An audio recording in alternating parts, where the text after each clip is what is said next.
player. I mean, when it comes down to Andre Prather, I mean, who's going to get the call? I mean, it seems like your third string quarterback came out pretty strong. Touchdown, 3 for 6 completions.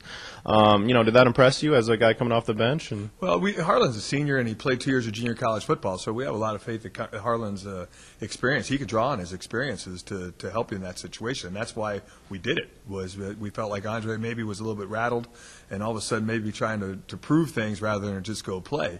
So Harlan was kind of a calming influence, I thought, in the game, and that's why we decided to do it. As far as this week, if Tony cannot play, Andre Broaddus will start the game. And Andre Broaddus will be a much better player than you guys saw this past Saturday, and I'll promise you that much. Thank you, Coach. Coach, you said there were a lot of mistakes throughout the game, all 60 minutes on both sides of the ball. 5 games in, about halfway through the season. I mean, how concerned and disappointed, I guess, are you with those mistakes coming? Well, I think the mistakes we're talking about are technical mistakes. I mean, I think they know where they're going and what they're doing. I think and I think the other thing is between who you're playing, where you're playing, and what you're trying to do. I think that sometimes guys try to do more than they have to do in order to play their position properly. And I think that happened more on defense this week than it's happened all year long. Offensively, most of the mistakes were like with our cut blocks. If you start your cut block too soon, you end up on the ground and he ends up making the play. And we were a little bit too early on some of our cut things and things like those are correctable things, and those are going to be mistakes you're going to correct week in and week out. We probably had too many of them this week. And, I think that it hurt us in the fact that with the field position we had probably in the first half, 17 points was probably unacceptable. Now, if you looked at what our point total has been so far this year offensively, people were probably pretty happy with that. But, I mean, we have to go back and we have to be honest with ourselves as coaches and be honest with our players. And as much as the players' performance needs to improve, then we need to continue to teach the guys how to play the way we want them to play. And just because it's week 6 or whatever doesn't mean you stop doing that. That's when you really get bad, is if you look at things and just say, well, we played them well, we played them tough. Well, tough wasn't good enough, and we need to play better. And if we don't grade that film like we grade any other film, then we're doing ourselves a disservice and we're doing our team a disservice.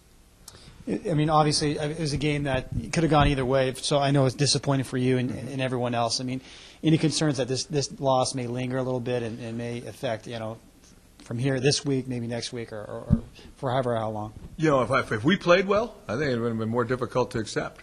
But I think we have a lot to challenge ourselves with and challenge our coaches and players in our program, that we're a better football team than we played last week. And if we would have played like we're capable of playing, things might have been different. And I think that that's going to be the challenge to our team. It's not going to be, well, we played hard. We did. We did play hard. We didn't play well, but we played hard. But we didn't play hard and come up short. I.e., I'll give you an example, Wisconsin. That's a difficult game to come back from for a young person. They played their tails off and had lost by a kick in reality or whatever.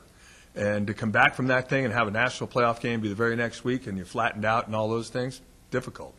Now, I think we have something to prove.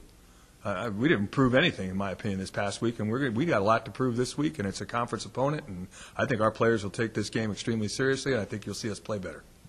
Yeah, I mean, talk about the critical junction of the season right now. I mean, you've got 2 games at home, conference game, as you mentioned. I mean, this is probably the point in the season where, you got to get things straightened out, turned around, things going in the right direction. I mean, just the significance of this week and, a couple of weeks here at home.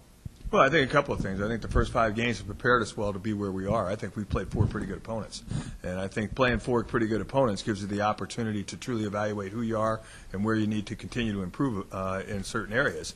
And I think that non-conference schedule has given us a great opportunity to know that we can compete in our conference, and that's where it all begins this week. So I don't have any doubt that the conference schedule, the non-conference schedule we played is going to pay dividends in the next 5 or 6 weeks, and it's got to start this week. And we're going to play with the guys that are healthy, and I think that you guys will be impressed with how they play on Saturday night at home.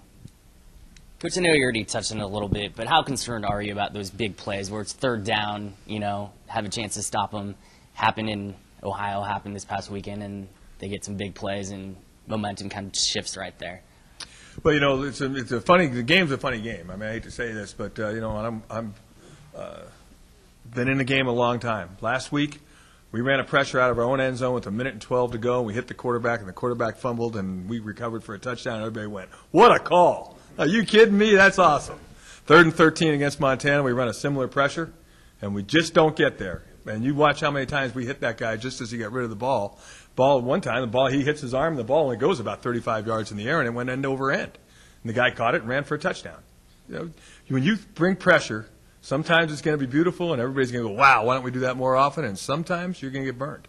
And unfortunately in that game, they got the better half of our pressure situation. The screen was on a pressure, and two of the throw-ups were on pressure. So they did a good job maybe of knowing when it was coming, and the quarterback did just enough to get rid of the ball twice in tough situations to make a play. I give him some credit for hanging in there, whether the ball looked good or didn't look good, and give the receiver some credit for going and making a play.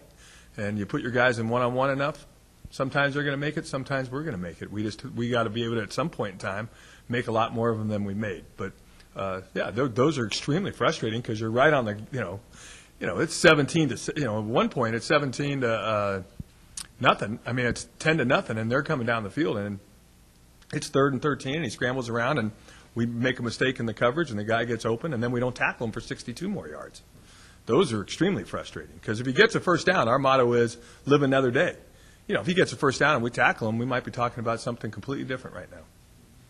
So it's the nature of the game. I don't know how much into detail you can get. Just kind of update us on John Hall, his status, and Dominique as well, just having that big threat receiver. Well, it sure would be nice to have everybody healthy, but the fact is, really the way we have to approach each and every game is when a guy goes down and they go down with the injuries that they have, that we're going to right now plan not to have them, and if we do have them, it's a bonus.